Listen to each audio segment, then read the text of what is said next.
Welcome, I'm Paul Hunt. This is a special podcast produced for download by Energy News. Well, Triangle Energy is quite possibly one of the hottest plays on the local bourse at the moment. We're seeing a lot of media coverage of the ASX-listed junior, partly because its footprint in Australia has grown exponentially over the last 12 months, both onshore and offshore, and this has brought new oil reserves and resources. There's also a lot of excitement because the company is looking to new energy opportunities and potentially even a small refinery in the future. In this feature, Triangle Energy Managing Director Rob Towner joined me and says the company is on the verge of a major step change. Rob Towner, welcome to the program. Thanks, Paul. How are you? Very well, thank you. Good. Let's jump right in, Rob. Why is now the time to invest in ASX-listed Triangle Energy? I think there's three main reasons. One, we've just completed $10 million capital raising, which obviously means we shouldn't need to raise money in the near term. Secondly, we've got prolonged oil prices around the $70 mark. And thirdly, we've got a new pump replacement being done on one of our wells, which will be leading to increased production. Let's talk about Cliff Head. It's the offshore oil field that you produce from in Western Australia, just off the coast of Dongara. How are operations going at Cliff Head? Yeah, really well. We've done the workover, we've almost completed the workover. The production's been stable. We've completed studies into potential new production with new wells, which we'll be looking to do in 2023-24. That's good. We've completed the acquisition of our onshore assets to complement the Cliff Head production and have a fairly busy 2 years ahead of us. I'm guessing you couldn't be happier, really. A successful capital raise. Can you tell us a little bit about that? It was predominantly done to do this workover and actually leave money in the bank. You know, we've got production, we've got new projects, so it was really to add to the balance sheet and having the cash there.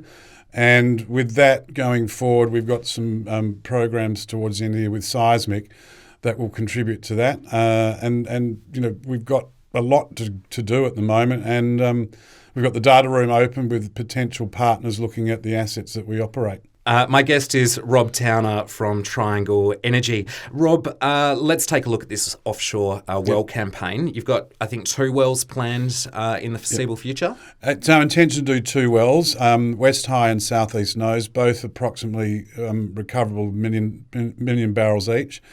Over that life extension, if you like, on success of those being completed, that'll extend Cliff Head's production out to 2030 with an average, of 3,000 barrels a day. However, it would be a lot higher initially, and then obviously have a normal decline curve, and would look for that to be in production hopefully around 2024 early. What does a well campaign like that cost? Because sometimes you hear, $30 million to $100 million for wells. Oh, it's definitely not the 100 million. Yeah. Look, it could be in the range, and I'll give a broad range of 20 to 40. Yep. We are doing all of those final numbers, so it's again, due to changing environment, we don't give a specific amount at the moment, but we're hoping to have that completed by the end of the year. We've seen some big companies come into Western Australia in the Canning Basin, for instance, and elsewhere. Does that give you confidence that, big energy companies are looking to Western Australia? There's no question that was the intention of doing what we've done with this acreage. We've got 4 licenses that we have the operatorship of. That's valuable, whether not valuable in terms of dollars and cents, but for a much larger company, that would certainly be their preference to potentially have that. And I would not be against that. They have experience. We have got very good experience in regards to Cliff Head, and we're very proud of that. So, on the same basis you asked the question, it would make total sense, particularly offshore, for the size of acreage we've got. That's something that's, that sort of opportunity is not that easy to get hold of in the state that we have it. So, and you can see what's happening onshore with the gas areas. So the point I make is that the whole Perth Basin's actually sort of arising again from when it was first looked at, back in the sort of 1960s and 70s, and not a lot's been done since. So I think, in this world that whilst we go renewables, there's still what you could think is an energy crisis for both gas and oil.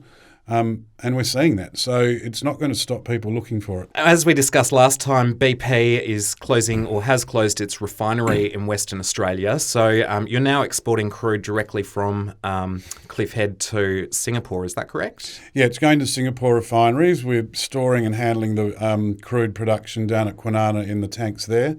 And we had our first shipment go in May, which we were paid for on the 1st of July. That obviously means that there's recurring revenue, doesn't it? We've always had reoccurring revenue. It's just that now it's changed in terms of the payment timelines, and that depends on when we export through the shipping route. So how much are you making in terms of revenue from Cliff Head at the moment? I'd have to annualise it, where we're looking at around sort of 18 to 20 million in revenue for the 100% on the field. You've made quite a splash with your acquisition of new acreage in Western Australia. You're acquiring new permits both onshore and offshore. In total, what is the size of your acreage footprint now? The footprint's just under 10,000 square kilometres, and it's taken a good 3 years to slowly accumulate that and have it under our umbrella. In this environment that we're moving into, there's certainly, whilst some are moving to renewables, the existing oil and gas companies are starting to look around at opportunities. And again, as I've said all along, the Perth Basin is underexplored if you look back over the last 20 years. And if someone wants to look into the basin due to new technologies and a new interpretation of data, we are at the moment the largest holder of acreage that's undeveloped outside. We've got the extreme of production at one end and a huge opportunity for exploration at the other end. So it's about meeting in the middle. And we openly are looking for partners with larger balance sheets. We acknowledge that we're not a big multinational company. But our job was that, to acquire these leases that had been forgotten, in my view, and, well, we've done it. So it's now up to us to provide the opportunity to other groups that can join us. I'm presuming the work program will include reprocessing of seismic to reach those reserves and resources to some extent, and then an exploration campaign once you've found a farm-in partner. How much data is out there for you to look at in the Perth Basin? There's always data to look at. It's just that it's not been updated. So we are reviewing what's available now and have been, but we're actually more targeting and will be doing a seismic program in the sort of December to February period coming. The well to follow that. I think in a wider scope, there's a lot of drilling going on within the basin directly to the east of Mount Horner. You've got mineral resources and northwest drilling at the moment. There's a well to the north of our Arrowsmith processing facility, 5 kilometres, the Cervantes well for oil. There's a lot of other regional activity which will also have a big influence in terms of people's interpretation of what we might have at Mount Horner for both oil and potentially gas, given that the mineral resources is to the right with the Lockyer Deep project and you've got Waitsia to the south. So all of this new activity gives more information to even Triangle with its assets. Triangle has traditionally been an oil producer. Could you become the next gas producer in Australia? We've got an interest in state gas in Queensland, which is 5 years down the track now. We've got production testing going on there at the moment. So on that side of it, we own 28% of state gas, which is also listed on the ASX. What's the value of that stake? That's currently worth approximately $20 to $22 million, with a major shareholder with the 28%. At the moment, we don't have any position as to selling that. We're obviously supportive of the project and the development over the next 2 years. And with the strong gas requirements and prices at the moment on the East Coast, we really think there's some good value in that to come.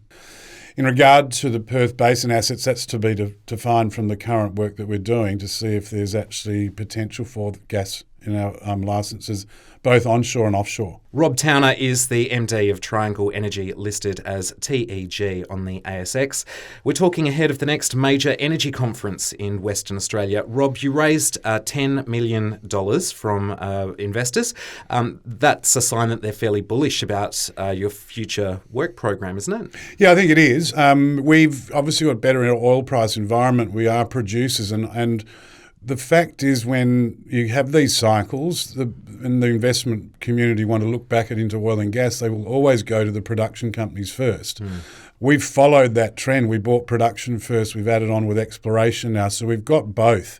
in a much better environment. So I think the fact that we did receive $10 million is a real sign that the investment dollar is back in the sector, which is really important if we want to successfully develop the other assets that we've acquired.